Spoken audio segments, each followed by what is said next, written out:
Okay, we're live for our second live stream show on Friday nights at 7 o'clock. Appreciate you joining me. First of all, I thank everybody that's coming in for today's show, but I appreciate everybody that helped me on my first inaugural show last week. I thought it was kind of a hit.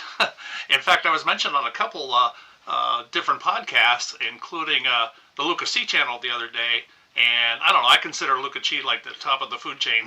You know, and then I'm down lower here. So for them to mention me, I thought that was quite an honor. But I thought it was a good show. We had, at peak, 70 people in the room. So, you know, that's a pretty substantial number for a first time out and a little amateur guy like me on screen. So I really appreciate that, everybody.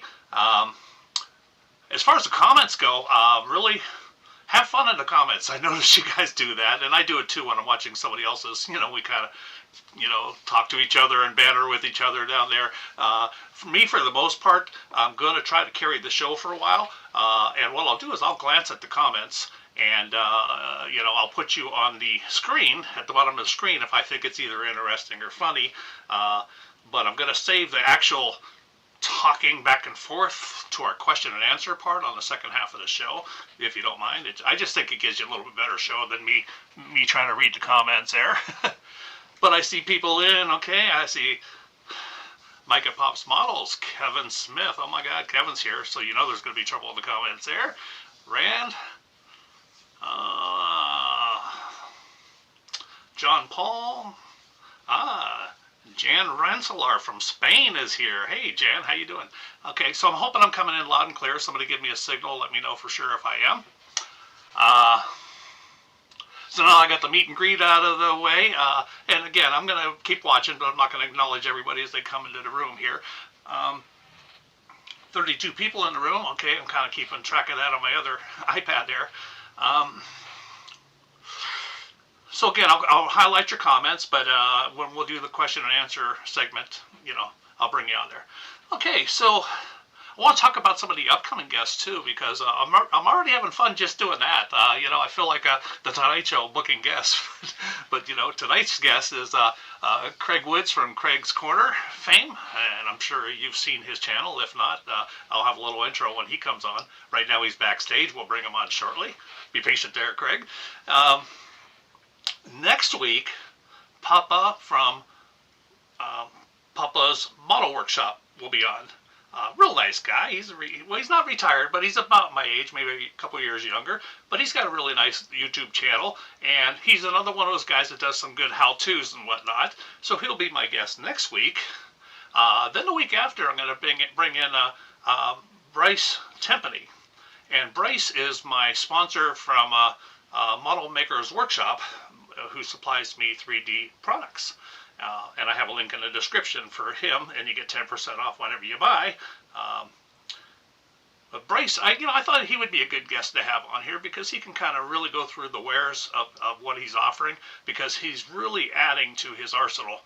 Like when he first came on with me as a sponsor, he had a very limited collection of stuff that you can get, but he's adding stuff by the day, and really cool stuff too. So I think he's going to be a good guest, where he can outline what he's bringing on and what he's going to be introducing, and it's everything down to little brakes and tires to complete kits. So I think that'll be pretty good. And then after that, yeah, I haven't decided yet, but, you know, I got quite a few people that who've already expressed interest, so we're going to see. But one thing that I'd like to do is, when I look at the statistics on my channel, I see that women viewers are like 2.5% of my followers, and I met, you know, a couple. I'd like to do a show where I bring on a couple of the female model builders. So if you're watching, ladies, you know, send me an email at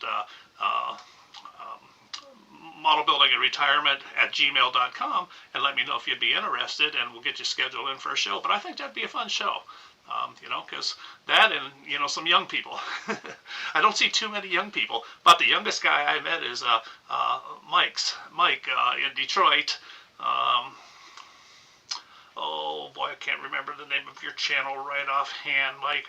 Forgive me, stage fright here. I know you're Dad's Pops, but you know, you're about the youngest guy. I know you're in the 20s. So, anyways, those are some upcoming shows. There's something I came up with the other day because I wanted to try to find something that talked about my early days of model building, and nothing exists. All my kits are long gone. Nothing survived the test of time, but I found two interesting things. So first one I'm going to put up on the screen here. This is my bedroom dresser when I was 14 years old. So this is like 51 years ago. So you can see some of my builds there. In fact, one of them right here in the middle is a 74 Mustang, I think it is, which I just built one the other day, the 77 version of it. And I really liked those long-nosed Mustangs at the time because my brother had one, and I was in love with his car, and he just bought it in 74, so I started building them. Let's see, I built 1, 2, 3, 4, 5 iterations of that, so you could tell that was a car that I liked. But anyways, I thought I'd share it out with you. That's the only surviving thing I got. Okay, so I wish I had the kits, but really I'd probably be a little embarrassed to show you them. So, all right, what do we got next? You know what? Last week too, we played trivia games, so I thought it'd be fun to continue to add on again. So let me bring the first trivia car up here, and basically what it is name the make, model, and year of the car. And let me get one up on the screen. So my first one today, right in front of you. It's one of the big three automakers. You know, so back then it was just about three. So anybody want to chime in and let me know what you got there? No prizes, but you know, eventually I think I will. I'll come up with something like the person who answers the most successful questions throughout the show. You know, we'll do something, a gift certificate or something. So, nope, John, not a 59. 61 Dodge Polara, Ken, K-Dog. You got it, buddy. Okay, so welcome, by the way. Yep, you got that one right. Okay, so we'll get that one off screen for now. Good job, good job. Okay, so I think I'm going to switch cameras here and do a little bench update with you. If you bear with me just a moment here, let me change my camera. Okay. So the first thing I want to mention is this 77 Mustang that I had built recently. And, you know, I had mentioned on that build video that I wish I had the 4-spoke wheels, and I didn't. I used like probably what would be 15-inch scale 5-spoke or 5-bolt pattern wheels. And I had numerous people comment on me and tell me that that was available in a Pinto kit. And I really appreciate that. In fact, I went on eBay and ordered that, so I think it's supposed to be here tomorrow. But there'll be 13-inch 4-bolt wheels, and I think they're going to look much more like my original car. So I really want to thank you guys for helping me out with that one. Here's another one. Now we're talking about things that survived from my old model building days. These did. Check this out. A bottle of Tester's paint. Oops, let me get in camera here. Alright, let's look at the price. What do you think? 19 cents for a bottle of Testers. What are they now? $3-4? And I have another one here that's 30 cents. Yeah. But those are about the only things that really survived the time. When I cleaned out my parents' home after they had both passed away, my dad had like a little cabinet where we used to keep our model parts, our spare parts or whatnot, and all those parts were gone too. We used to, you know, save all our extra wheels and tires and stuff. But I found the paint, so I thought that was really cool. So I got something that survived that. Okay, so another thing, I don't know about you guys, I just got this delivered today from Amazon. Kevin and I, or not Kevin, Kreg and I were talking the other night when he was on with me. We were like testing and doing a dry run here. We were talking about these little micro drill bits, and we both agree that we drop them, and whenever you drop them, it's like a dart. It drops face first and breaks off the tip. So I've got all these spare kits because I break them off, and I don't know if that happens to you guys, but if so, let me know. Or is it just me and Kreg?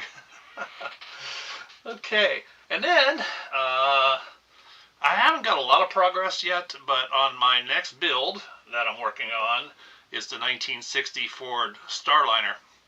And this one is going to be loaded with some 3D parts.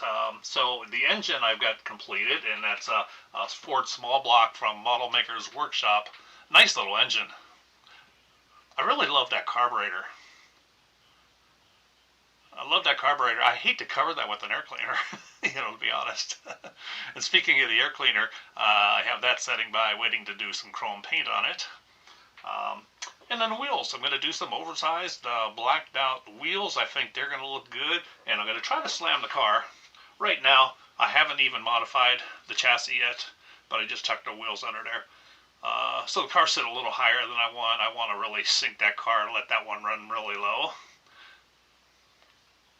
Thanks, John. Thanks, John. Appreciate that.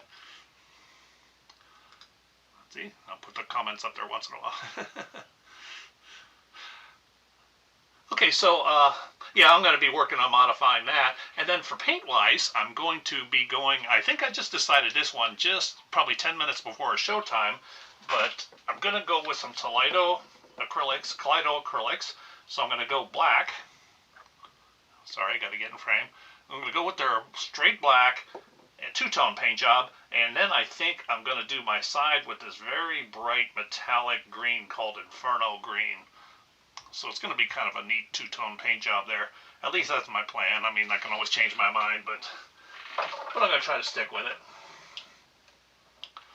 And one other thing I wanted to show you on the bench here, because this is going to be an upcoming episode or video that I've got, is my friends over at Fusion Firm reached out to me the other day and asked me if I would. They saw my video where I did their Fusion Firm Chrome versus Revell Chrome, and they asked me if I would be interested in doing their liquid chrome airbrush specific paint. And it's like, well, yes.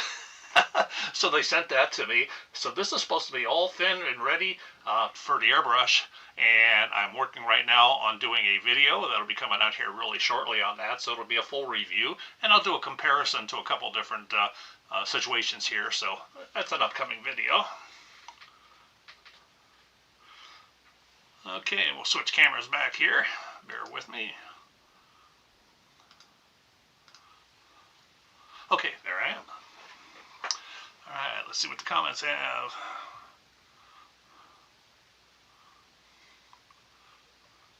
Yep, two-tone color, John.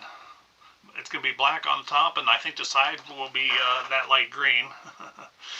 Okay, what else I got here? I'm going to make sure I kind of had some notes here so that I don't forget to cover things. Okay, so today's topic, and when I say a topic, I'm going to set a topic for each one of my videos, and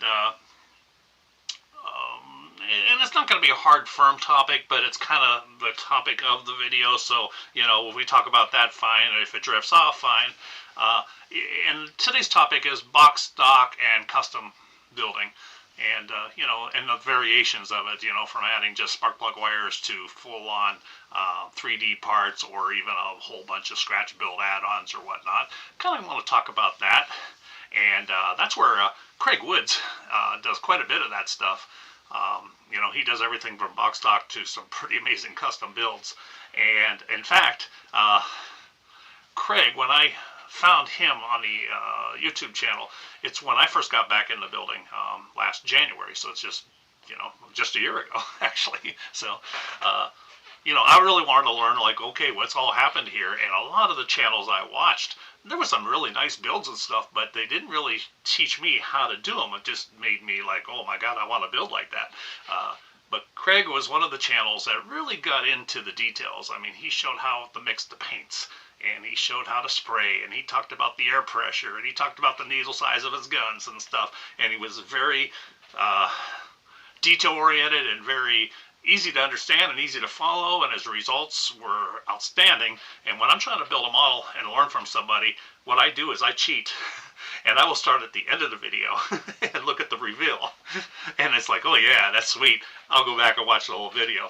But if I go to the reveal and it's like really ugly or something, at least when I was trying to learn, it would be like, well, that's not the guy I want to learn from. So, but Kreg is I think it's time to bring him on board here. What do you guys say? So I'm going to run a little intro roll here to show his works, in case you're not familiar with him, and then we will bring him on stage. So here's his little intro.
And now for our special guest, let's welcome Kreg Wood.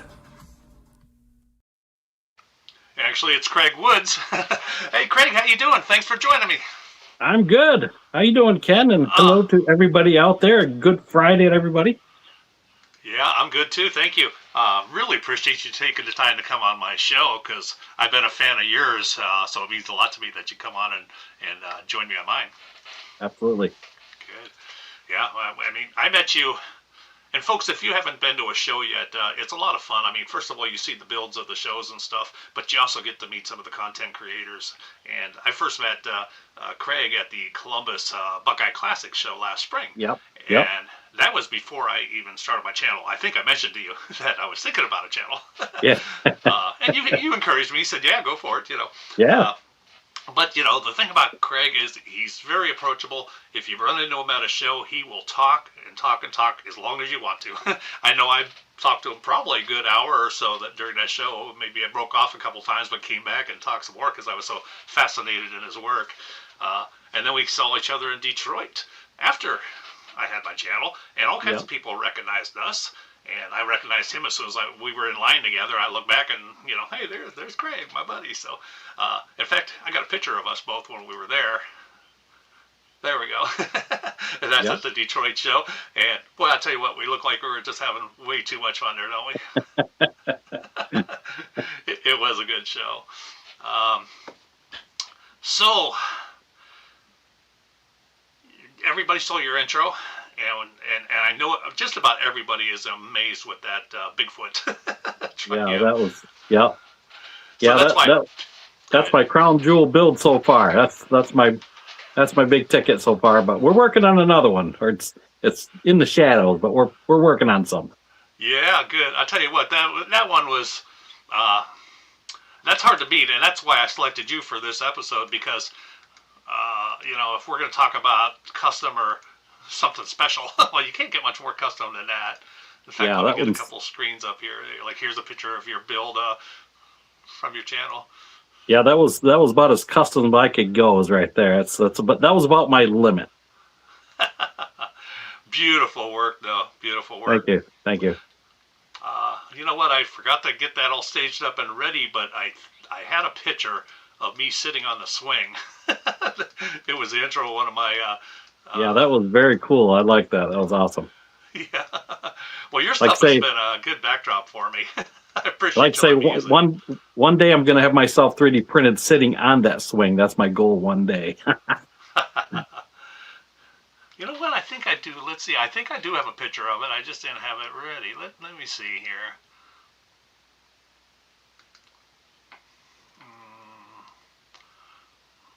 Bear with me, folks. I have to look like an amateur once in a while on these shows. Nope, I don't have it. Okay. Okay, so I had a couple questions for you. In the comments, I'm watching that too. Am I still on audio? You're good. Okay. I really wish I had a producer here. Debbie, She might be watching upstairs. Debbie, help! I had a couple questions for you. So, I know you're a little bit younger than me, probably by at least 10 years or so, because I know you're into the 80s stuff, so I'm guessing you came of age. I am. I'm in the 80s. I'm an 80s kid, so. Okay. Yeah, and I'm the late 60s, early 70s stuff. Microwaves and VCRs, all that good stuff. Yep.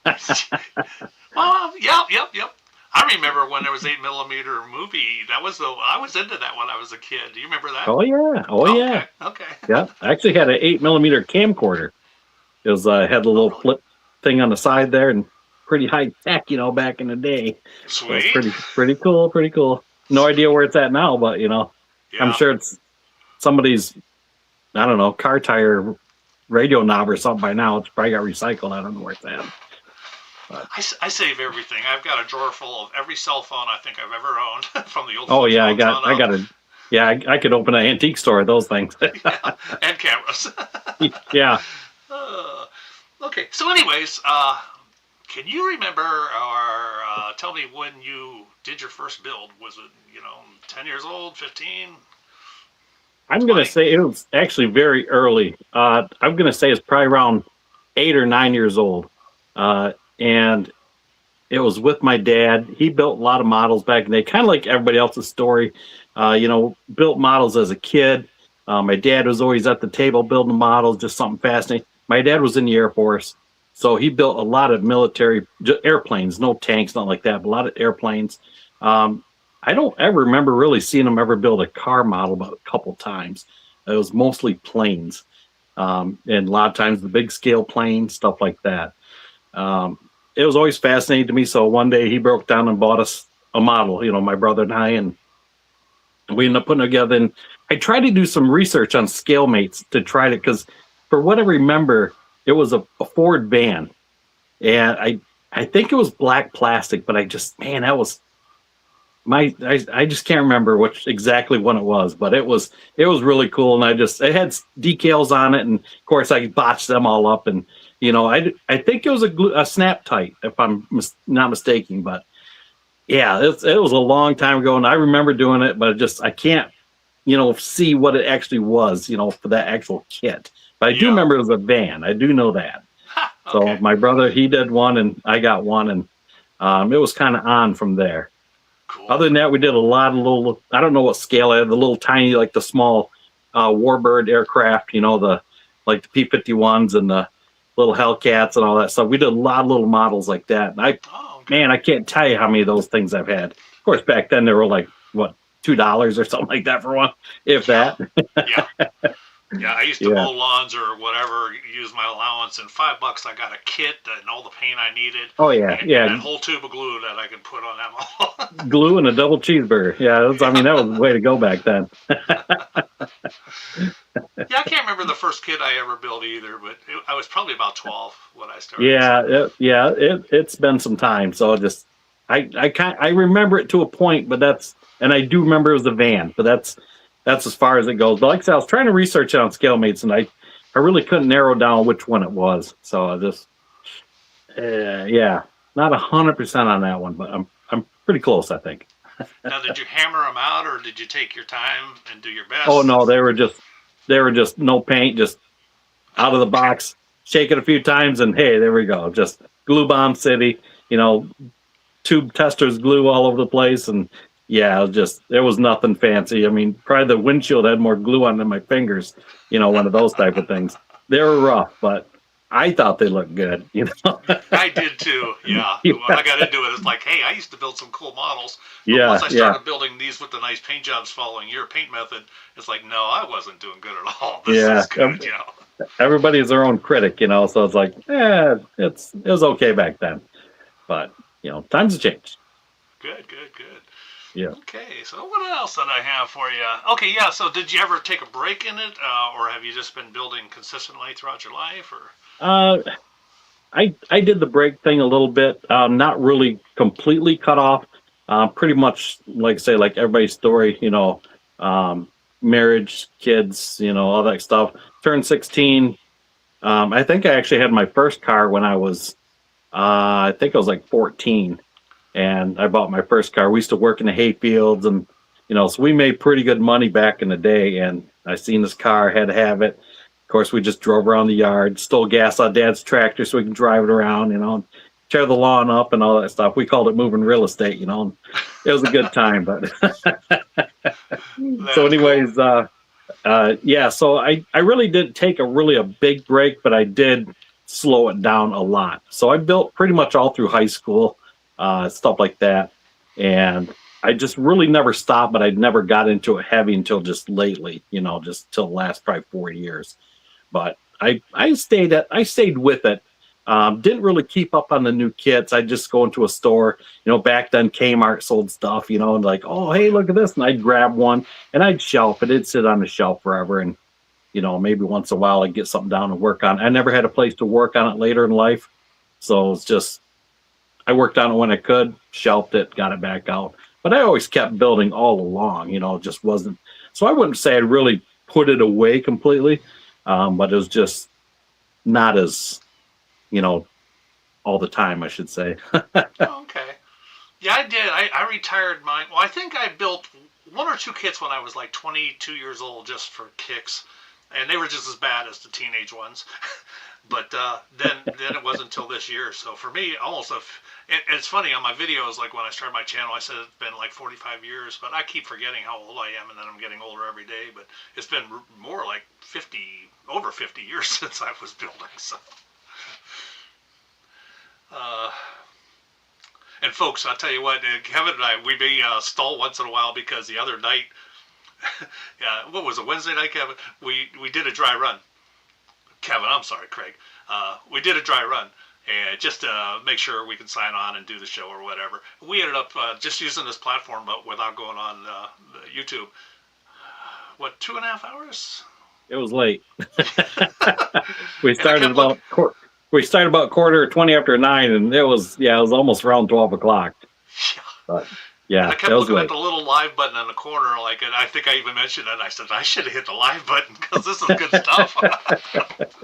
Yeah, we had some good conversation, that's for sure. Yeah, that was actually a good time talking. Now, let me ask you about this, because obviously your builds are, way advanced from what they were when you were young, and they're beautiful builds. So when you honed in your craft, is most of that self-taught, or did you learn from a mentor? Because, I mean, your work is just stellar. So tell me a little bit about that if you could. A lot of that was more just early on when my dad was building. I learned a few things there. So obviously I was a kid. That was the first time I seen tester aerosol for a model. I didn't know they made such a thing, And he did this huge monogram. Was it 172 scale? It's a big B59 or B52. I'm sorry, and he did that model. He painted the white on the bottom, and I was just blown away. He didn't paint the rest of the model, just the white, and the rest was just the gray. And I thought, man, that just changed my world completely. So with that, I kind of just basically worked on my own because we lived out in the middle of nowhere. Yeah, I didn't know anybody else that did models, per se, because back then we didn't have internet and all that stuff, and so it's just we learned what we had at home, and I just learned as I went. I was very big into model railroading, and I still have enough stuff here to open a hobby shop, and so I used to watch a lot of railroad channels, and those guys know how to weather. I mean, if you're looking at weathering people, those guys they have it, So I watched a lot of that, and over the years of just still building, I learned things that worked and didn't work just by trial and error. So I have a lot of models that they didn't make it. Let's put it that way. So it's just a lot of it I kind of learned on my own, and then later on, a lot of it was watching a lot of you guys out there, a lot of the YouTube channels. So just I picked up a few things here and there, just on different techniques and whatnot, but the painting and stuff, I used to paint 1-to-1 years ago, nothing professional, just for myself and other friends and stuff like that. So I learned a lot by doing the real cars. It's basically the same thing but just in miniature. So I think that kind of helped me hone in my paint skills a little better because like I said, the airbrush is just basically a mini paint gun, and it's just on a smaller scale. So I got a lot from that. And then bare metal foil, that was a trial and error thing. I mean, I know a lot of people struggle with that, but it's just as I went along, it just things got a little smoother for me, a little smoother. And trust me, I got a lot of models here that I wouldn't show to nobody. Like, yikes! Like little cousin Valdez. No, it was me, man. So it took some time. I mean, it didn't happen overnight. Just like anything, it all takes time. And the big thing, like I always tell people, if you're comfortable with it, use it.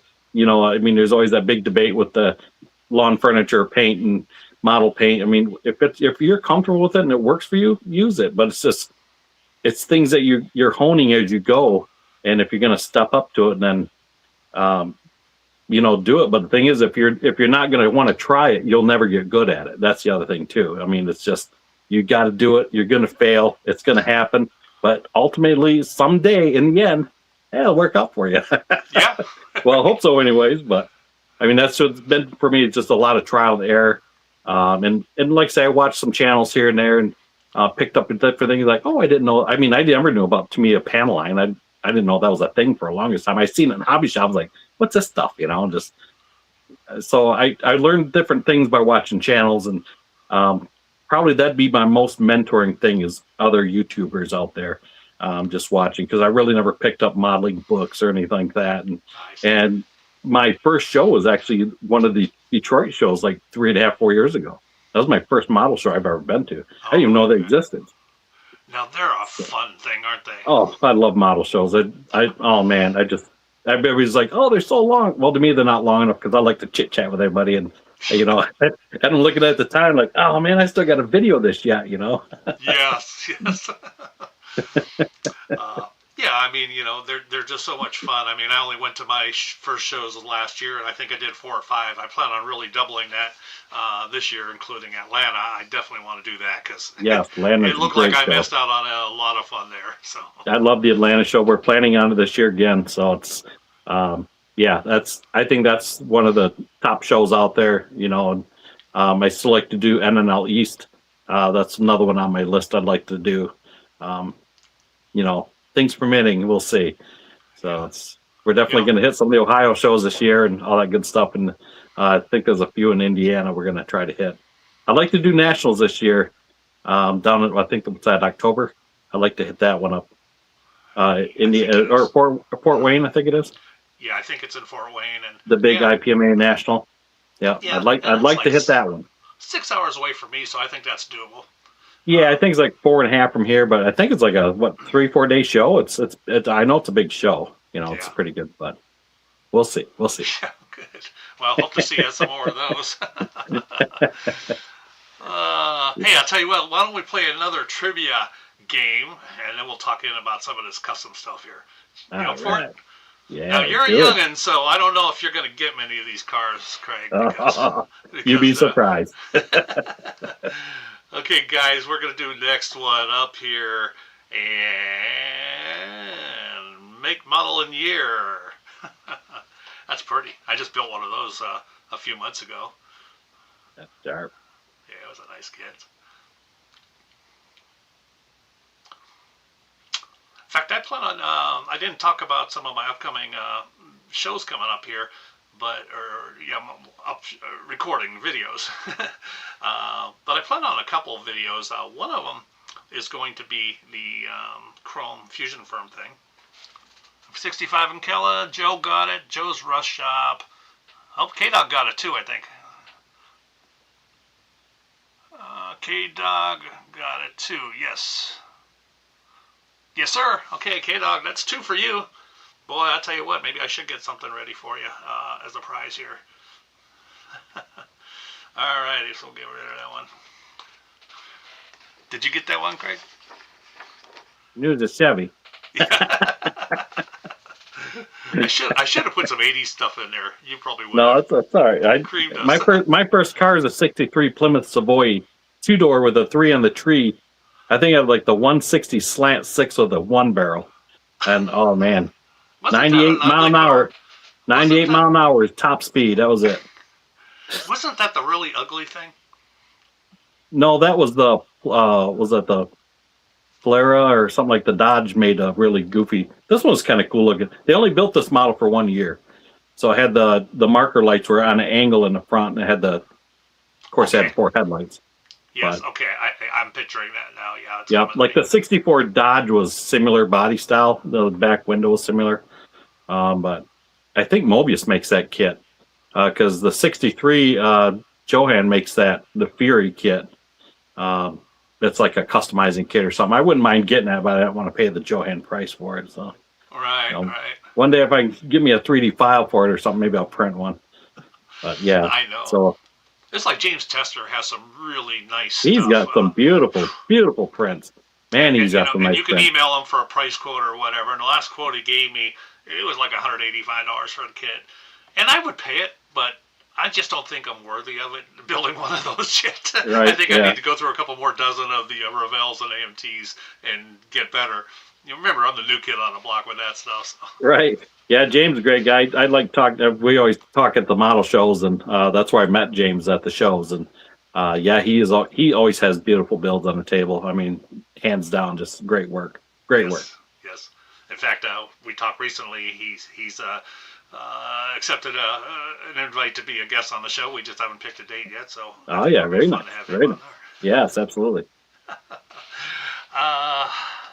Tell you what, before we get into the custom stuff, what's your favorite part of building? And I think I know this answer.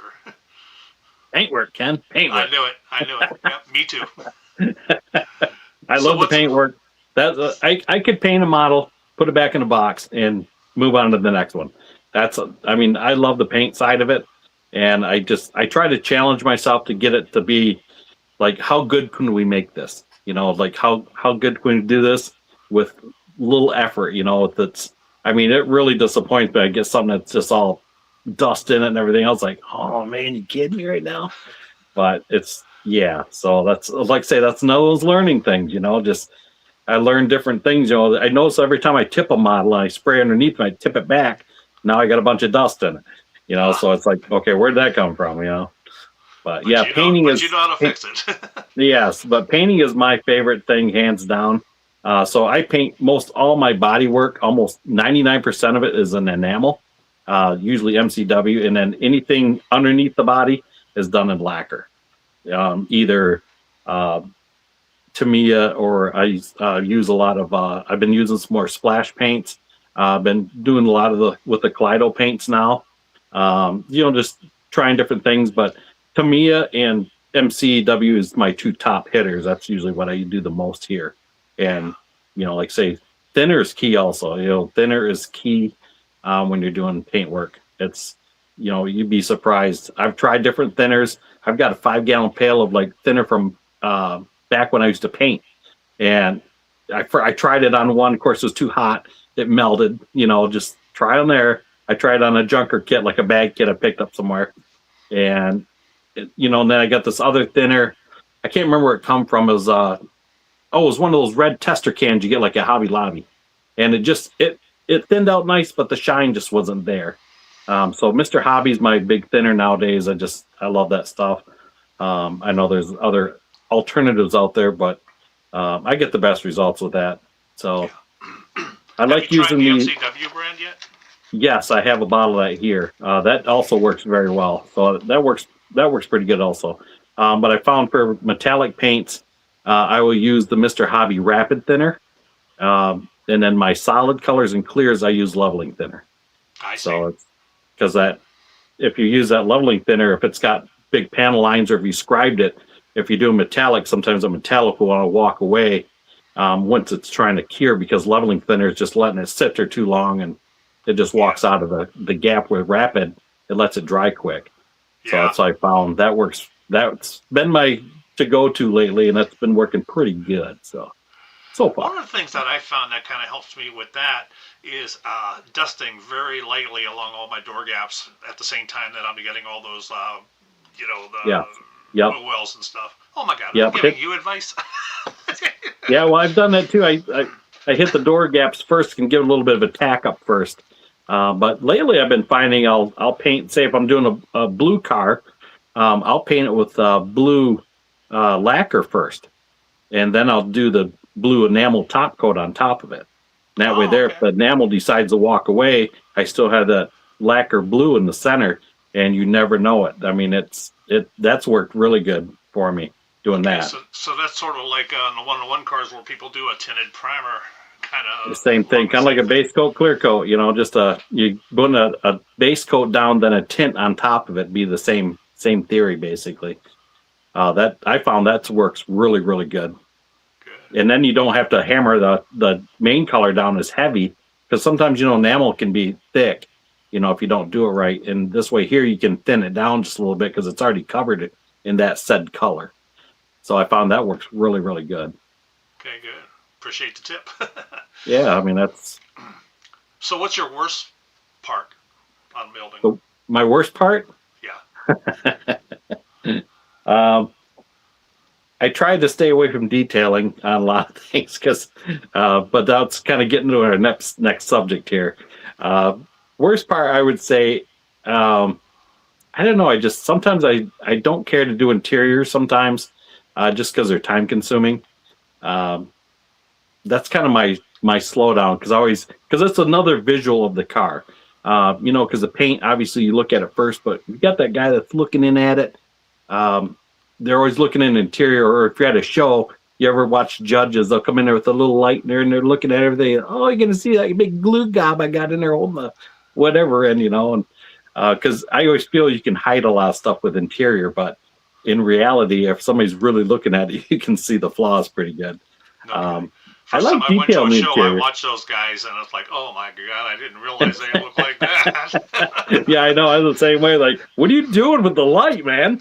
So yeah, I know. I'm the same way. So now when I'm building, I have that consciously in the back of my mind. Like, can you see that? Because I can, and I know it's there.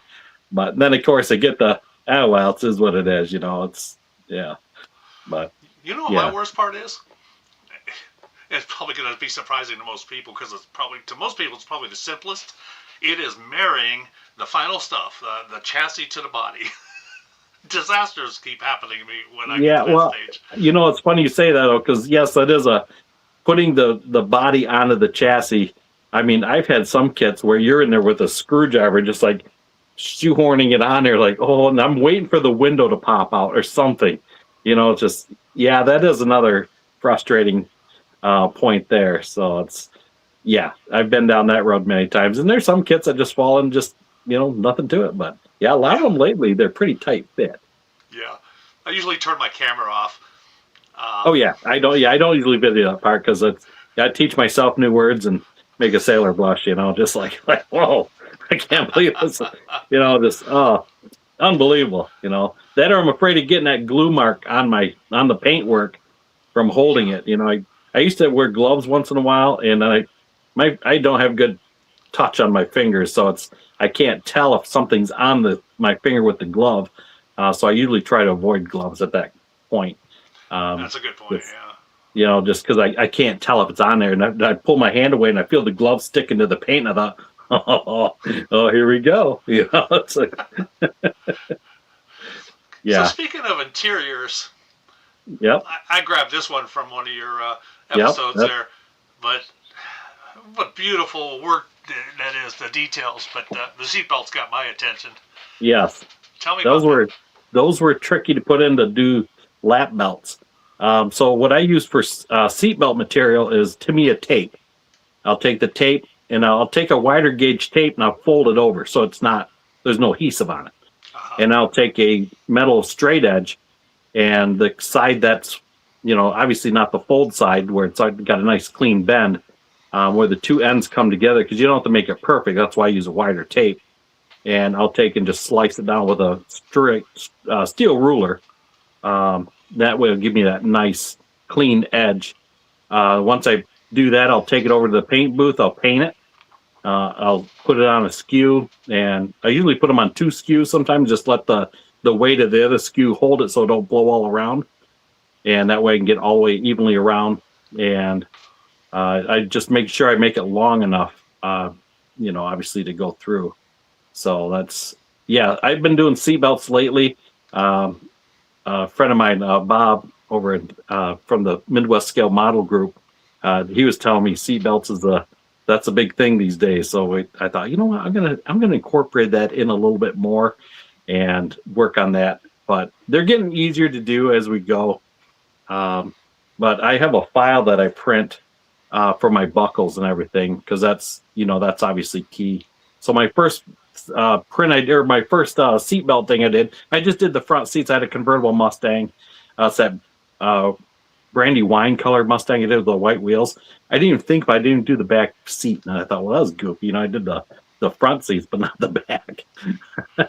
So I wasn't even thinking about it. But to put that seatbelt in, I had to put the chassis into the car, and that front seatbelt goes down the B pillar.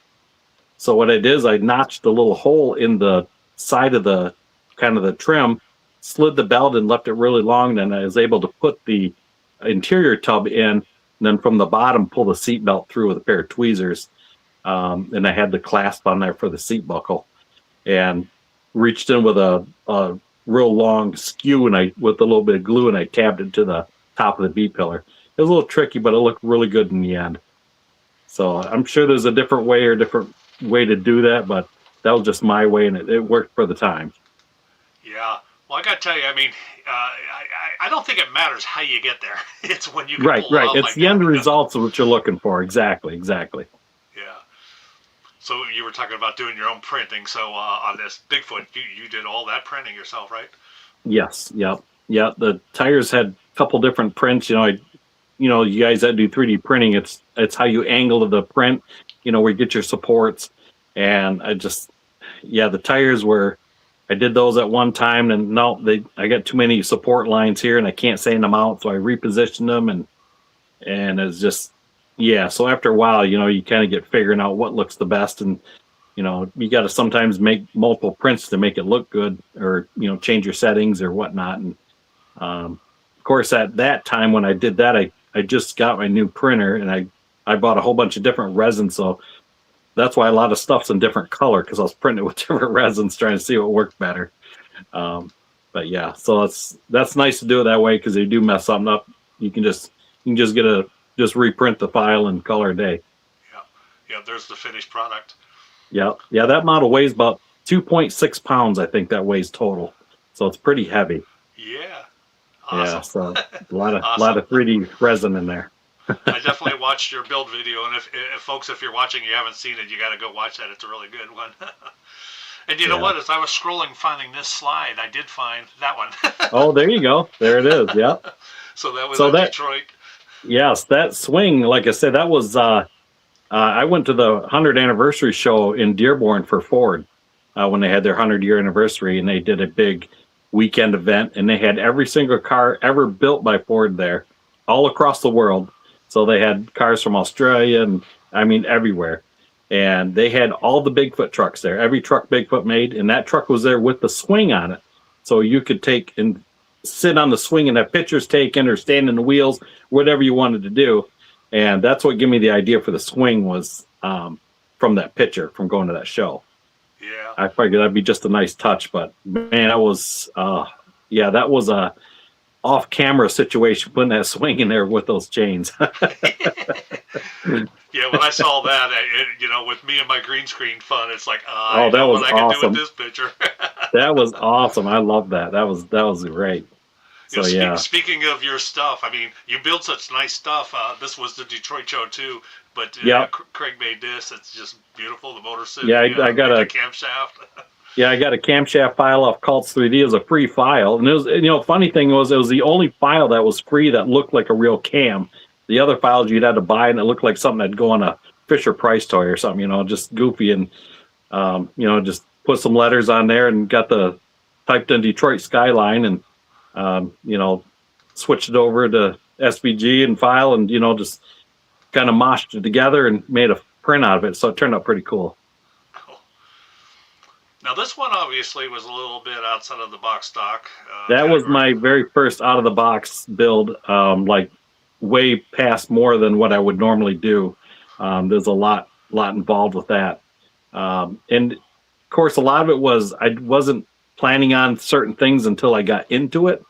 Um, the back quarter panel of the fender, when I cut that out, I used to do a lot of, obviously, a lot of you guys know I wrench for a living, and I used to do a lot of side work at home. And I have a really good friend of mine that has like I think it's a 97 Ford pickup, and he has a blade on the front. And I told him, I said, man, don't put a blade on a half ton, just, and he didn't care. But the back of that truck was so rotted out. It actually looked worse than this here. But that's what gave me the idea of like going all the way up to the fender, with that cut out like that. And it turned out really cool. And I learned some of the weathering techniques off, like I say, off the model railroad guys. But to do another one now, I've learned a lot of different things. So I have another one in the works. It's not going to be a pickup probably, but it'll be a lot different. The weathering will be a little more, I'm hoping, more realistic looking, because looking back at it now, I look at it like, I could did a little better on this or that, but all in all, I like the way it turned out. So this Ranger, I actually almost bought this identical truck. I was working at the dealer, and these Rangers were out, and I thought, man, I want this thing. It had the blue interior, exact same truck, and I didn't pull the trigger on. It was a little splash, and I wish I would have, but I didn't. And they come out with this model, so I had to build the one I almost bought. So the thing that almost was, so now I have it in miniature. There you go. I tell you guys, that Ranger is a really, really nice model to build. It goes together really good, but they are kind of harder to find. Yeah. So this one here's the USAC build. This one was I wanted to throw this in the garbage so many times. Because I wanted to 3D the motor, the wheels, this and that, and it was just fighting me, and because I didn't use a lot of 3D parts at the time, and all in all, and I messed up on the decals. I was trying to use the decals out of the kit, if you guys are familiar with this kit, it had that yellow decal that went all around the wheel well, and it had orange in the center. I thought, I'll just cut the orange out, slide that goldish color on there, and that'll look really cool. Yeah, you cut that out, that thing wants to just fold as soon as you start taking it apart, and it ripped. And I thought, okay, ripped it off, and yeah, so I ended up putting that on with some the goldish color. I took a gallery marker and outlined that with red copper. That turned out really cool in the end. So I was shocked to actually won an award with that at the Wisconsin show for best paint. When they announced my name for that, I wish somebody had a camera on my face. Cause I'm like, no way. I mean, in my eyes, it was such a horrible build for me. But all in all, in the end, it actually turned out pretty nice.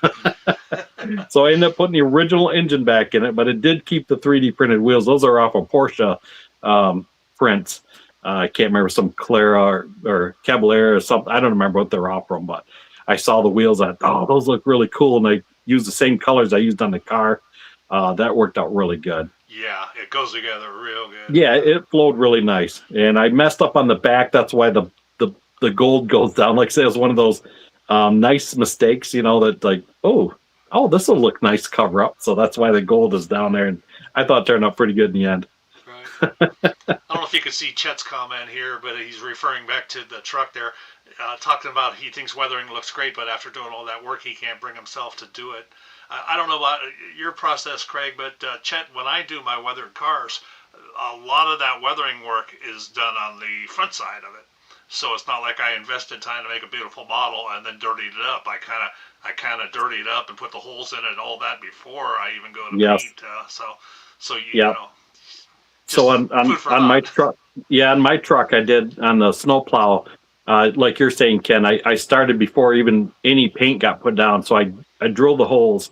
I took a heat gun, and I have an industrial. It's probably more than it should be, but I use that at work. It's an actual like heavy duty industrial heat gun, and I'll clamp it in a vise, and I'll just put the model and just rotate it in front of it, and I'll use a like a spoon or a socket or a whatever I got to make the shape I'm looking for, and I'll heat the plastic up, and I'll push it into where I like it, and I'll let it set and dry or whatnot, and then I use the Dremel, cut the holes out, and the rust on that truck, because rust isn't thick like the model plastic, so I grind the inside of it out. Yes. And I took aluminum foil and I put on the outside, and then I rolled the foil up and then painted the foil. So I give it that real thin sheet metal ripped rust Oh, look. I That's how haven't I did tried the that out. part of it yet. That's how I did the wheel wells. That was another thing I learned off the railroad shows, using bare metal foil. So that worked pretty good. Do you have a But video? Do you have a video of you doing that build? there's a whole series of building that truck. That was early in my channel. But I don't remember if I did the complete on the foil thing, because it was one of those, I kind of forgot about doing certain things until I was actually doing it. But yeah, that really got some creative ends going for me on building that truck. There's a lot of hidden things that last few shows I put it on a mirror, because I got the floorboard out. I got a road sign in the passenger floor for his floor. The seats cut out, and I put foam in there like the seats ripped out.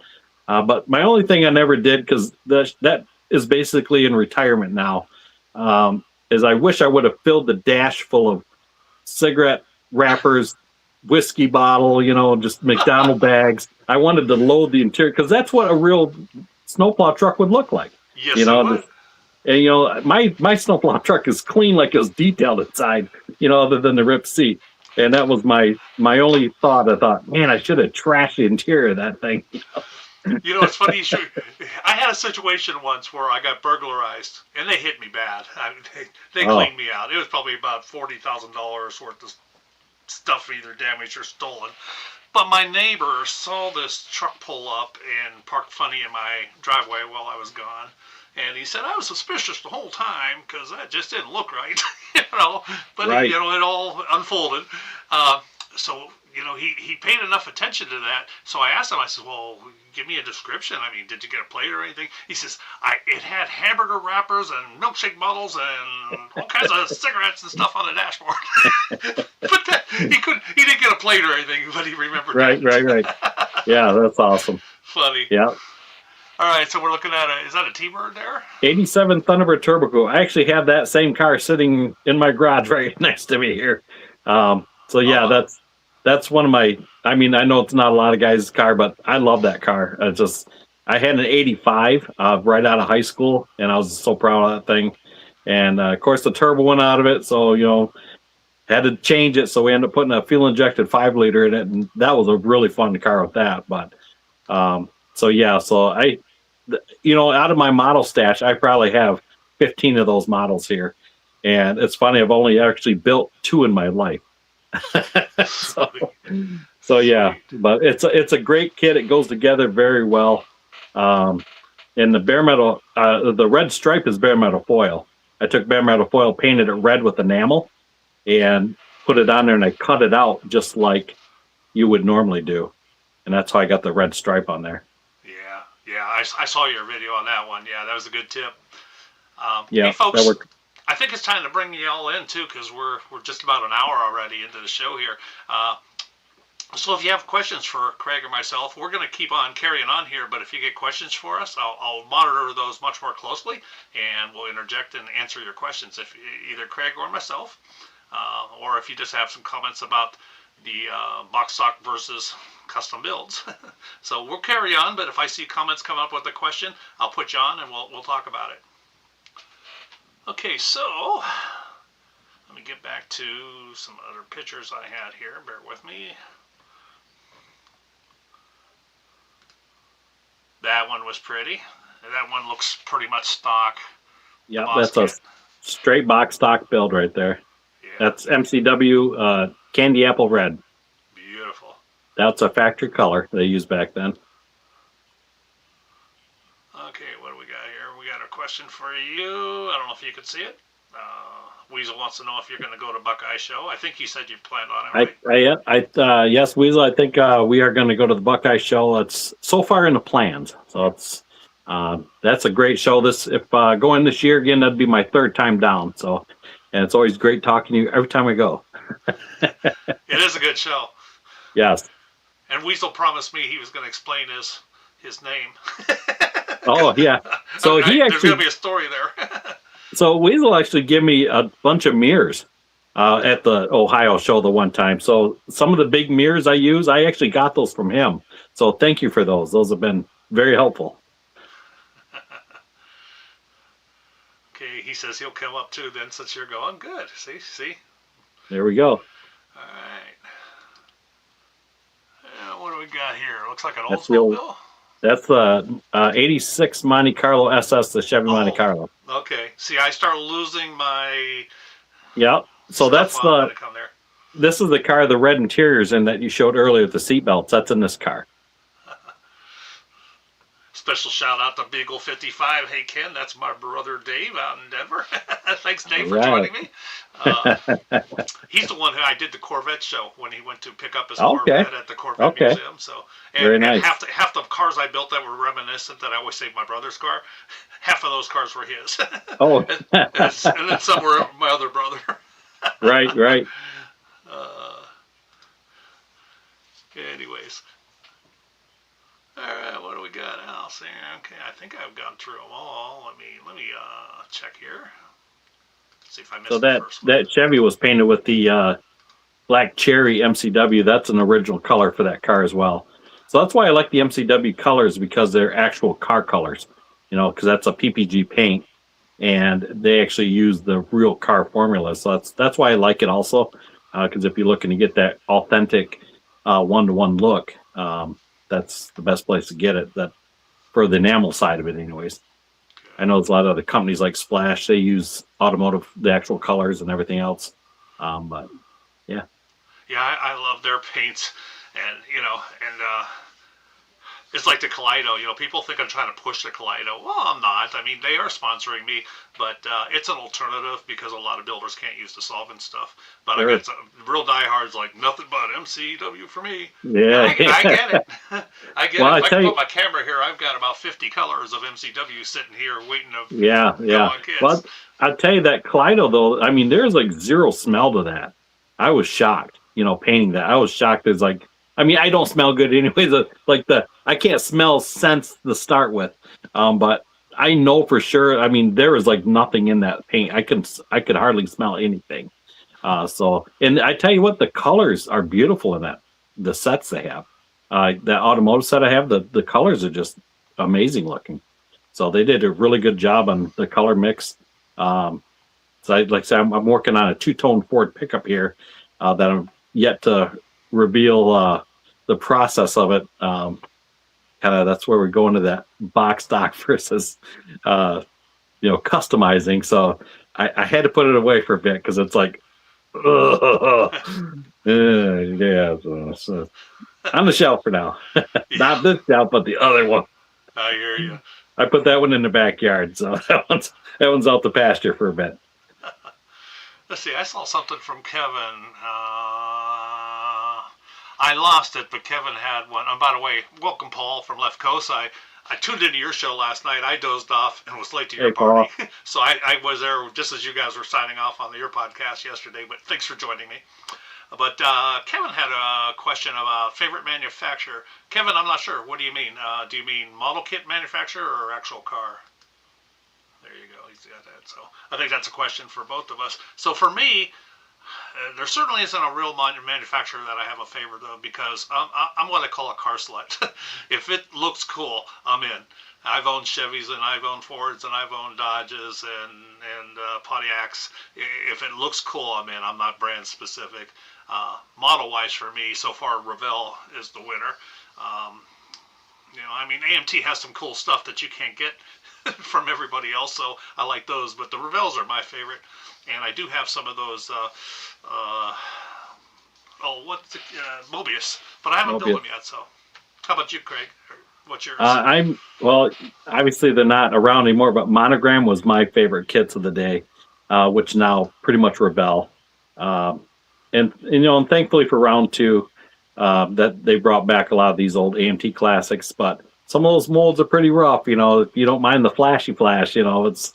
But they do have a lot of cool models. But Revell at this point, I have to say though, I have a lot of Tamiya kits here, and I got a lot of them here, and I yet really to build a solid kit of one yet. So it's getting there, but maybe that'll be my favorite. But Mobius trucks, I have a lot of the Mobius Ford trucks. Those build very, very, very nice.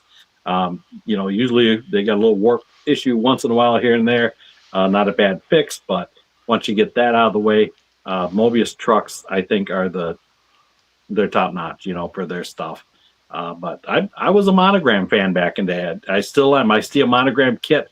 The black Trans Am I built that you showed in the slideshow, the 85 with the gold on the bottom. That's a Monogram kit. And man, that thing it's went together so nice. It just, I can't, yeah, I like it. But anytime when I was model shopping back in the day, of course it was the subject, first. But after I saw what it was, then I was always like, ooh, it's an MPC. It's like, but I like MPC kits. I mean, I've never had a big issue with them. Some of their scaling wasn't really, to par. But most of the time they weren't that bad. But Monogram was my big kit. That was my favorites. I did the old 67 442 was an old Monogram kit, and I love that. That was one of my favorite builds so far. So yeah, if that's kind of quality you're talking about, I'm in. yeah, they're great. Yeah. I've just put this one up screen because this is like I think this was my first attempt at doing anything outside of box stock, and it was a little 3D printed wiring engine in there. So it was the first thing I did. I haven't got into a lot of extra custom stuff yet. I'm working my way up. Right. It's a challenge for sure. I don't know. There was the question. I don't know, Craig, if you caught on to that a couple months back, and it was a big thing because somebody on Facebook had said that if you build box stock, you're not a model builder or something like that. And a lot of people got their pennies in a wad about it, but. I'm not sure what the guy meant. It maybe meant to be insulting, like, you guys don't know what you're doing. But I will say that there's a big difference between the two. I mean, you still got to be a skilled builder to do a box stock and make it look beautiful. Sure. Well, here's the thing with box stock is you're especially if you're taking it to a show, if you're going to enter something in a box stock category, you have to be pretty much on your A game because you're only working with what you get in that box. In a lot of shows you go to, you can't like stretch the sprue, and I mean you can't alter the kit. Basically, you're using what you get, and to make it look like top notch. I mean, you got to put your skill hat on and refine some of these parts and make sure they look just so to make it look good. I think box stock is kind of a challenging category, really, because you can't cheat with it. It is what it is. You have to make it your own to make it look good. Yeah. Even the slightest thing outside of box talk fails at. Now, Kevin last week was on. I don't know if you watched that episode, but yes. he was stretching the sprue to make his wires, and yes, a lot of people he ground did. Up the box to do his flocking and stuff. Oh. So he's using the whole box stock. That is creative. So I'm a box stock builder. I love doing box stock. That's the joy of the hobby for me. At work, I work flat rate. We get paid by the job. So it's like, okay, move on. So I sometimes feel like that's why I'm with modeling. It's just like, yes, I can sit and relax. It's me time. Like just it's in my little thing, but I just feel like I need to get it done. Let's go. Versus if I'm doing the modifications, it takes too long or it doesn't work like I want it to. I love the end results, but it's just not. I struggle with it. I struggle with a lot of 3D stuff because you get a 3D engine. Okay, yes, it looks beautiful, it looks great, but what do you do with it? How do you put it in? There's no mounts to it. Now you have to make mounts for the frame or something or you have to cut the frame to make it fit. That's where box stock it'll just snaps right into place and cool, we're done. I'm a box stock, but I love box stock, and I know a lot of people knock it, but that's my enjoyment out of the hobby is doing stuff out of the box. Or I actually should say more, I'm a day two guy, where the guy bought the car and I took it home and put some wheels on it. Or an antenna, or something like that. I'm more, I guess, that type of builder because putting wheels on, that's not a big thing. That's an easy venture for that. But because some of these stock wheels and tires you get, they're really not that, I don't know, they don't look as good as you can print one anyways. Yeah, that's for sure. Yeah. Krista's got a question here. Does Kaleido have an odor? No, Krista, that's a big plus there. And it Yeah, there's sprays nothing. so There's well. nothing. There's no odor to Kaleido paints at all. Especially the clear. I mean, I'm sold on the clear.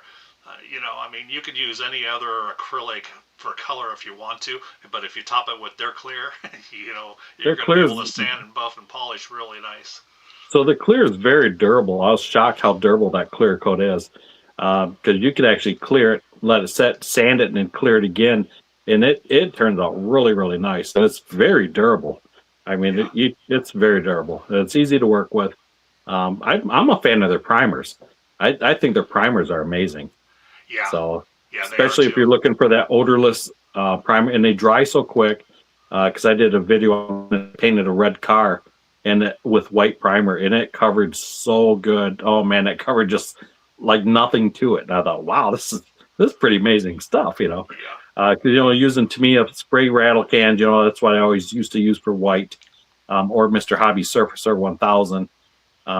They did okay, but man, that Kaleido it covered so well. I was very impressed, and it was smooth as glass like the Tamiya. yeah. But you get that nice big bottle, so you can go a long ways with it. Yeah, and I use both because I didn't set myself up for winter too well as far as ventilation goes. I tried the charcoal Sure. cat filter that people recommended, but when I spray lacquer or even these MCW enamels, it's stinking up my house really bad. Oh yeah, But I have a big collection of the MCWs, but I also have the acrylic lacquers. Or not the acrylic lacquers, but the Kaleido acrylics, and I have a big collection of those. So I think I'm going to switch for the rest of these winter months to the water-based stuff until I can vent better. But I'm happy with both.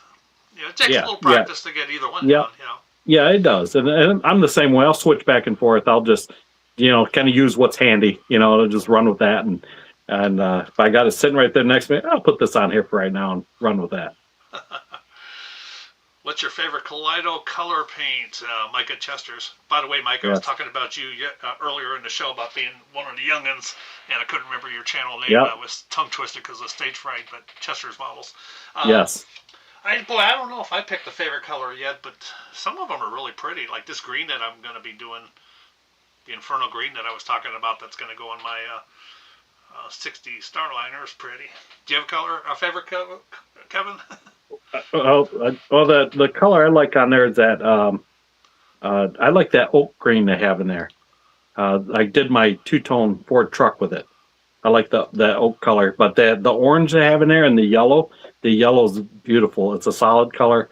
That looks amazing. I mean, that looks really You did that on amazing. the Torino, I think, right? The Yes, yellow? yes, yep. But that was my learning curve, so I actually stripped that down. And so I tell you what, with this Kaleido paint, I put it in the purple pond. It sat in there for weeks. It didn't even scratch it. I mean, I thought that's still pretty, but I do know purple power isn't what it used to be. But I got this other stuff here now. I can't remember the name of it, and it took it off, but it worked out a little bit. So the Kaleido's pretty durable stuff. Yeah. I was pretty happy with it, but like I said, the Trino was a learning curve, so I put on a little thicker than I should have. Kind of filled in some panel lines, but yeah, it worked okay in the end. But I thought, you know what, I'm going to strip down because it was just a test thing, and I just wanted to see how it sprayed. Yeah. But Mikey, how you doing? I'm glad you're on the show here. Mike's always good to talk to at the show. Him and his folks are always there. So Yeah, it's his channel's good to coming see him. along too. In fact, Yes, Mikey, yes. I want you as a guest too coming up. I hope you'll accept when I get around to that invite. Yep. Okay, Chet's got a question about the primer being microfiller and sandable. Well, it certainly is sandable. I haven't really noticed too much, or I haven't had the need to fill too much as far as void. So I don't know if you could have any experience with that, Kreg, as far as it being a good filler. But it's a good primer. For the Kaleido, I haven't found it all for being a filler. At least the gloss black wasn't. The white, you could put it on pretty decent, and you can actually layer it on pretty good, but it didn't really seem to be a great filler primer. I think they kind of advertise it fills up to a certain gap. I can't remember. But I didn't think it was would be a great filler, especially for what you're going to sand it down a little bit.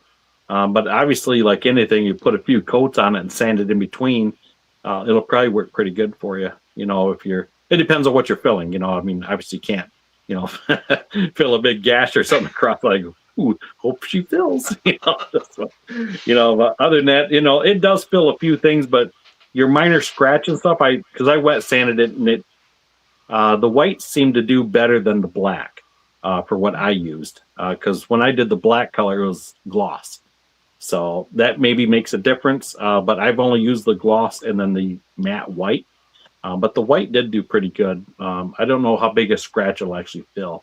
Yeah. But it is the black. No, if I was trying to fill something, definitely, because the black's like black paint. I mean, you could clear coat that stuff in color a day. I was going to say that the black primer is really shiny and glossy. I was shocked. I pulled that out and like, wow, that looks great. In fact, Stumpy's Garage channel, he's a all acrylics guy. And he's loving the Kaleidos too. And he just did a black car. I can't remember what model it was, but yeah, he shot clear coat over a primer, and it's beautiful. Yeah, you can. I mean, it's amazing. I was shocked the first time because I've never seen gloss primer. It looked really good. So it's pretty impressive. But Kevin wants to know if you're going to finish your two-tone Ford that we're talking about. Well, okay, so maybe I'll give you a sneak peek of it. I have it sitting here beside me, but it's not on a frame.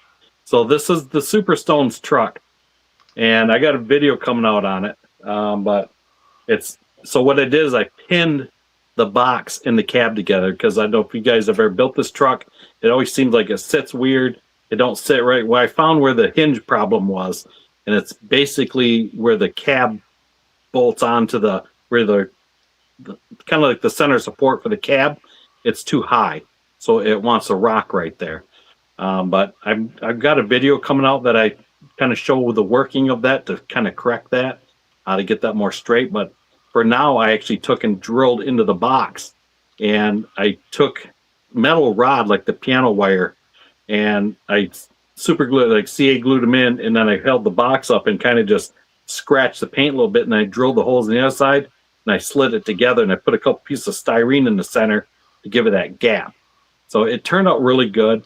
So now it's nice because now it's just a solid cabin truck. But I got it here. I got to take the hood off because everybody knows when you pick up a model, it'll fall off right away. So this is where we're at. Oh, man, that's looking good. I got a 77 grill in it, and it's all one piece, so you can pick it up. It's all just... So yeah, so that's where this is at. It's getting there. That's Kaleido paint. So that turned out pretty nice. So I'm giving you a sneak peek on it because I have the frame done, almost done. This is all 3D print.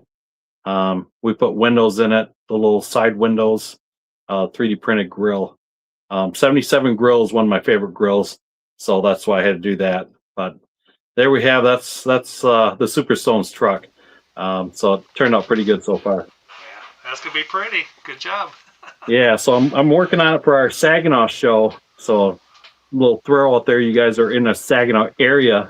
We're having our model show in February, so that should be a good time. Good. They have about 500 plus models on the table, so it's at the SDSU College. Okay. So it's a pretty good deal.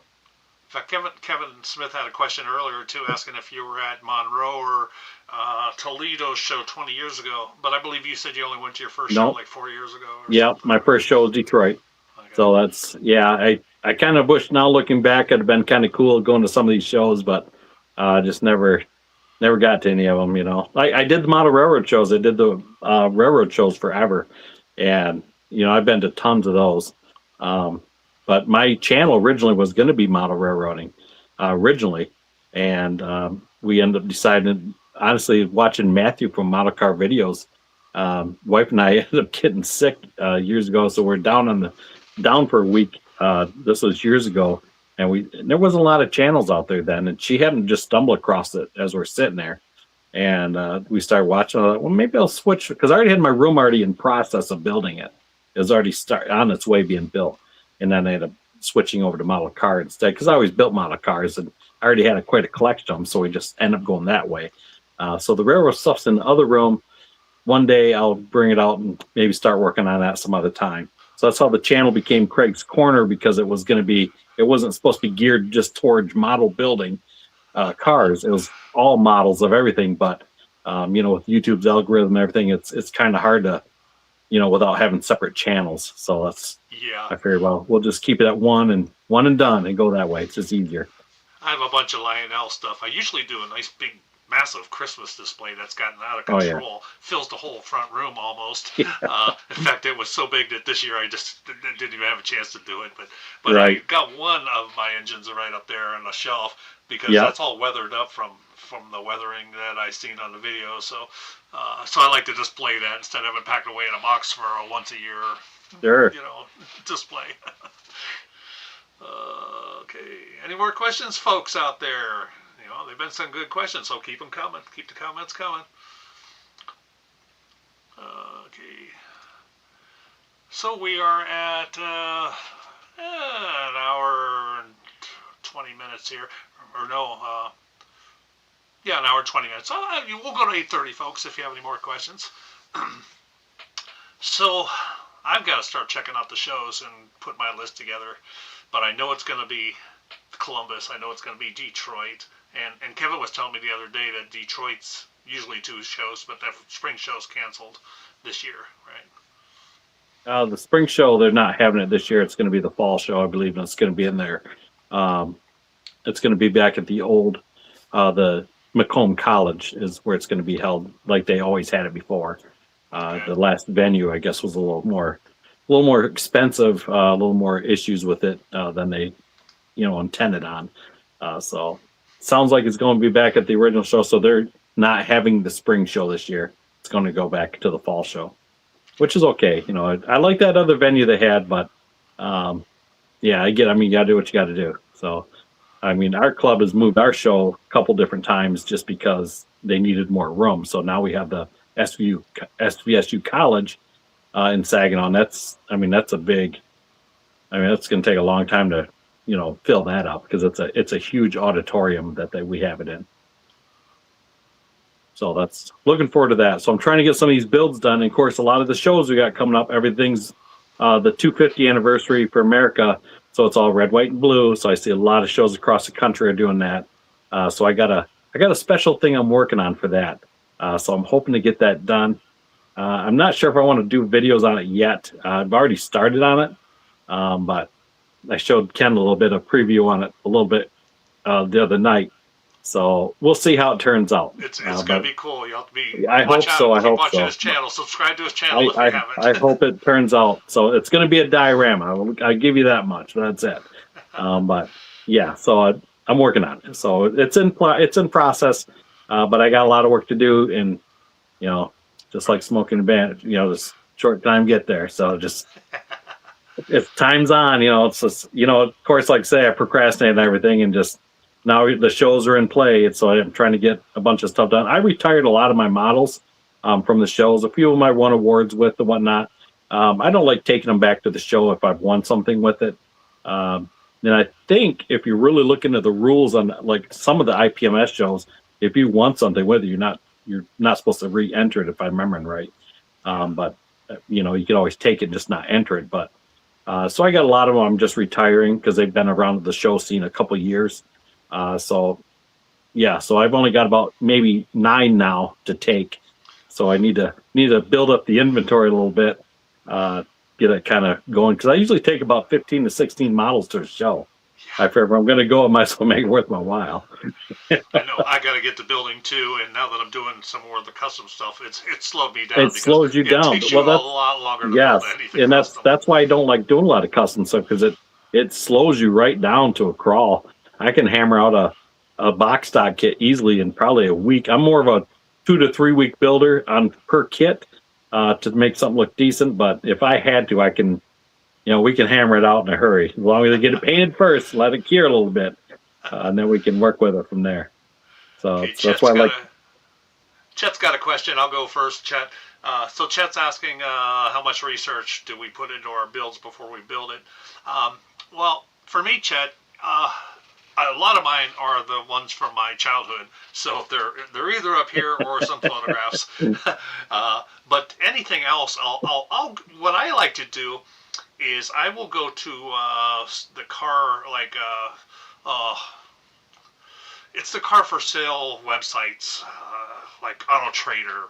There's a whole bunch of them, but like Auto Trader, for example, because I'll tell you what, people have like 20, 50, sometimes 100 pictures of the car they're selling. So I'll research those, and it's a good clue to get the right engine colors and right interiors, and just kind of get an idea. And I'll use those as a guide. I've made a mistake once or twice where I've researched everything about an engine color. I think my '68 Dart, everybody called me out on because I had an orange engine in it, and it should have been green, so I missed that one.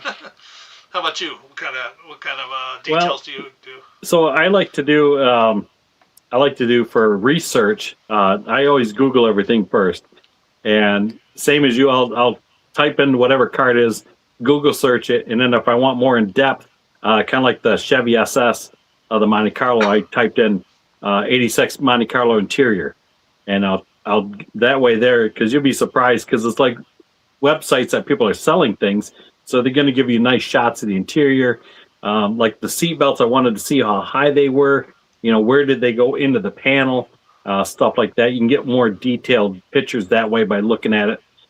Being I've been working in the Ford dealership since '94, I got tons of brochures here, so it's kind of nice to look back at those, because those give you every detailed picture you could ever want. So a lot of times I'll reference those, but Google is my number one kind of place to go to do any research, just like Bigfoot. I mean, I research that a lot. A lot of my research I do, especially for interior or engine placement things, like if I want to put hoses on it, where did it route? And did it route from here to here, or did it go here? Yeah. And especially colors. If I'm doing like MCW, like I want a real one-to-one color, I'll research like what color palette did we have back in 1970 on this model or whatever, and I can kind of get it close, or like say MCW, you can get the actual color. That's like I said, that's my big to go to for MCW, because I can get that actual color. I mean, they actually have the color codes and everything for it. So that's one of the things I love. Yes, I love it for that. If you're trying to do something very accurate, because there's not a lot of companies out there that'll make an actual color that you can. Because I've actually went to see Mike at MCW. I was looking for. You guys remember the original Gone in 60 Seconds? The Eleanor, is that yellow? I can't remember what color it was, but I went there. Yeah, this was before Revell. This was before Revell come out with the really nice 71 Boss.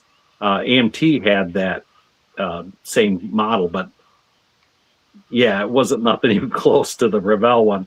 But anyways, I made one just like the movie car. So I went to visit Mike when I first kind of got in here. We made a hobby shop tour, and I bought tons of paint when I was there. And Mike said he's a great guy, and ended up giving me the tour of the shop. And I told him I want this paint, and he says, "How many bottles?" I said, "Just one." He says, "I can make you two, because that's the best way I can make it." I'm like, "Whatever." And yeah, so I love the MCW for that real one-to-one color. But yeah, so I do a lot of my research. Awesome. Yes, I love the original movie. It's pretty cool. A lot of people probably haven't seen it, but I think the first one just as cool as the second one. The acting is horrible, but the it's chase such is the a low best budget in the world. But Toby guy who was the star of that show, driving the Eleanor, he invested. He was the producer, director, driver, stunt driver. Yeah, he's a one-man show. Yeah, he did it all. Yeah. But that was such a low. It's kind of like Star Wars. It's just we got $5,000. Let's make a movie. Unfortunately, he lost his life on the sequel that he was making. Which something, but. I know. It would have been cool, but so yeah, I do a lot of my research through Google. That's probably my main search, because it's just I click in whatever, just hit image, and I can just follow along and look. I'll actually spend 3 to 4 hours searching something before I paint anything, especially interiors.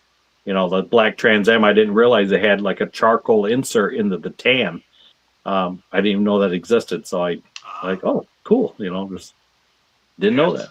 Very helpful. Very helpful. Yes, very helpful. Now, when you did your Gone in 60 Seconds, was it before the wrecking, or was it? It was before.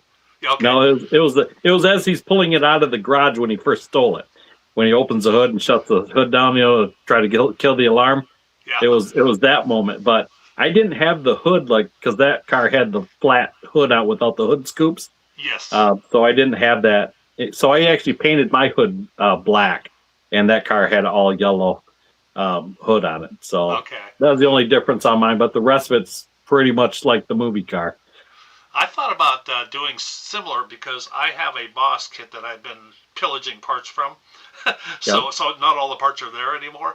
And I thought about doing that car as it was wrecked at the end of the movie. Oh, yeah, where it's pretty much before he takes it to the car wash. Yeah, at the yeah. end. So I plan on doing the total destroyed version of that. Yeah, that would be cool to do. I mean, that'd be a nice challenge to try to do. Yeah. But using the AMT kit, I mean, the body looks good on a kit, but the engine, it looks like it's out of scale, and there's nothing under the hood. But I don't even think the thing has a radiator or anything in it. It's very basic. So the Revell kit come out, that was like, wow, so I went all out on the red one for the box stock category. I'd done very well with that car for awards. That car did pretty good for me because it turned out really nice. And I'd like to do another one someday, but, down the road. I always want to do all these projects. I got them in my mind, but it's just one day I'll get to them. And, that's why I keep buying all these things. And, I'm going to build that one day. And, yeah, I want to build everything right now, but never happens. Okay, Serge has a question here. I'm not quite sure I'm familiar with any of that stuff. I don't know if you can see it there, Kreg, but it says, I have a question about certain paint like dull red from a can. Can I quickly, and were they short a duller red, or should I have used white primer and then didn't clear? I'm not sure. I'm not sure if I understand that. Any type of red paints, I use gray primer. So there's if you ever go to like different color wheels, if you're looking, they'll give you specific color primers they want you to use for certain colors. Like yellow, gray primer is a good color for yellow. Most people think white, but it's white actually will bleed yellow out. So white primer is great for white paint. But anything red, I mostly always do gray primer. Light gray. I don't go super dark because everybody knows whatever your base color is underneath, it's going to ultimately change the top color in the end, unless you put it on so thick you can write your name in it or whatever, or key it if you want in the end, and put the actual scratch in there. So it's your base color makes a big difference, especially primers. But yeah, so if I'm doing red, it's always gray primer. Okay, thanks for asking that. I wasn't quite sure what he was asking, but it sounds like you covered it. So, yeah, somebody's, what's his name? Rand wants me to do it at the end. Yeah, right before they go in the car wash. And that's my favorite scene, when he takes it to the car wash and it comes out the other end. Yeah, that was a clever plot on the movie. That was pretty cool. Yeah, if you guys have never seen that movie, I recommend it. It's definitely low budget 70s, but it's a cool, the chase scene in that's amazing. Because I like older movies because there's no green screen, there's nothing, no special effects. They did this. I mean, people got hurt, backs were broke. I love old movies just because, man, that guy actually did that. And if you go back and watch it, back in the day, the guy got killed, or unfortunately, or whatever happened. But a lot of guys got hurt back then. It's just the way it went. But and I heard they didn't even get permits for that. No, they didn't. They just ran out in the streets and did what they. Well, so talking about the research, when I researched the Bigfoot truck, I didn't realize one of the guys in the original Bigfoot trucks broke his back during one of the jumps. Got hurt really bad, and this was before. I think this was when there was still framed vehicles. Before they did all the heavy suspension and everything. But the guy broke his back really bad, where he couldn't even drive or anything anymore. So I learned a lot of that when I was doing research on things. But yeah, these things happen. So yeah. Well, could you believe we're at hour and a half plus already. Where does the time go? I know, it it was doesn't take going to go long. like this. With you, I knew Yeah. it was going to go like this. I mean, we could probably do a 4-hour show, and it'll probably be just you and me. I'm looking at the people count. We got like 41 people left in the room right now, but if you and I went until we were exhausted talking, I think there'd only be the two of us left in the room. Probably, just like the other night. So it's usually how it goes. Like I say, I like to talk. I'm bad at that. So it's like yeah. So it's, No, you're good at that. No, it's a good quality. Yeah. I enjoy it too. So, well, Yep. listen, I probably want to wrap it up there. I don't like to go too long on these things, but right. really appreciate you coming on board today. Yeah, And it I'm was a lot of glad. I'm fun. glad to be on. Great. I hope to see you. I guess Columbus is probably the closest we're going to get for a rendezvous in the springtime. So, Yep. all right, Yep, thanks we'll again, buddy. I'll put you off stage, but I really appreciate it. Thanks for joining me. Yes, absolutely, Ken. Thank you, everybody, for watching and tuning in, and we will see you guys on the next videos. Appreciate it, Ken. You're welcome. Okay, folks, I'm going to wrap it up now. It was a lot of fun having Kreg on the channel here.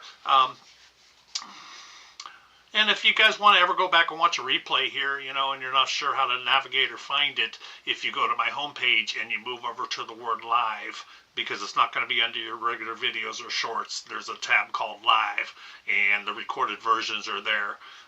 And that's one of the reasons I have the text coming up on the screen right there, is because if you watch a live recording, it doesn't have the comments in it, but these screen grabs of the comments will be there. Otherwise, watching a replay of a live gets weird, especially when you're interacting with people. But had really a lot of fun, guys. This is like going to a show, being able to interact with you guys. I still wish I had a co-producer here that can do some controls for me so that I could interact a little bit more with the comments, but I'll get better, I promise. It's only my second live show. All right, so next show is next Friday, and it's going to be Papa from Papa's Model Workshop, so stay tuned for that. And for Craig's channel, he is, or a link in its description if you haven't been to Craig's Korner. So thank you very much, folks. I'm going to sign off right now. Thank you for joining me. And, you guys, if the video stays up or the chat keeps running, feel free to stay in the room and keep chatting if you're allowed. I'm not sure how that works here, but till next week, thank you.